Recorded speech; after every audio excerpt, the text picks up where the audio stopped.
Одоо та бүхэн гадаад мэдээг хүргэе. За хөтөлбөрийн хэсэгт Вашингтон болон Тегераны хоорондох мөргөлдөөнийг онцолж байна. 3 саргаар үргэлжилсэн мөргөлдөөний эцэст Америкийн нэгдсэн улс болон Иран улсууд түүхэн эхний гэрээ байгуулахын даваан дээр ирснийг ерөнхийлөгч Трамп өнгөрсөн пүрэв гарагт мэдгдлээ.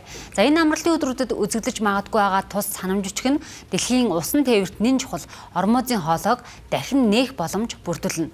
Гэсэдий ч Ираны албаны хүмүүс эцсийн шийдвэр гараагүй гэж мэдэгдэж байгаатай холбоотойгоор зөрчилтэй мэдээллүүд гарч байна.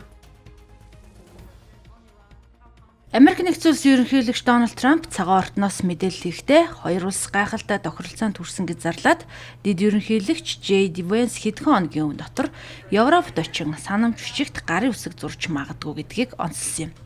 Ерөнхийлөгч Ираны дээд удирдагч энэхүү гэрээг зөвшөөрсөн гэж мэдгдсэн бөгөөд тус гэрээ Тегеран цөмийн зэвсэг үйлдвэрлэх буюу худалдаж авахгүй байх баталгаа болно гэдгийг зохон тэмдэглэсэн юм. Харин Ираны гадаад хэргийн яамны хэвлийн төлөөлөгч харьцангуй өөр мэдээлэл өглөө.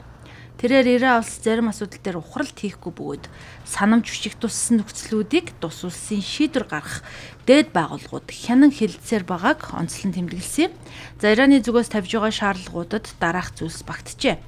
Үүнд олон улсын хориг арга хэмжээг туслах, зарцаагдсан олон тэрбум долларын хөрөнгийг чөлөөлөх, ормозын хоолойг хянах эрхийг нь хүлээн зөвшөөрөх.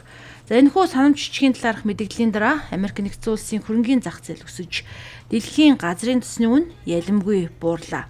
Үүнтэй зэрэгцээд бүс нутгийн орнууд үйл явцыг анхааралтай ажиглаж байна. Трамп тус санамж жижигийг Сауди Арабын нэгдсэн Эмират улс зэрэг улс дэмжиж байгааг мэдгдсэн бол Израилийн ерөнхий сайд Бенжамин Нетаньяху Израиль улс энэхүү санамж жижигт гарын үсэг зурхгүй гэдгийг өнөөдөр тодтогсон байна.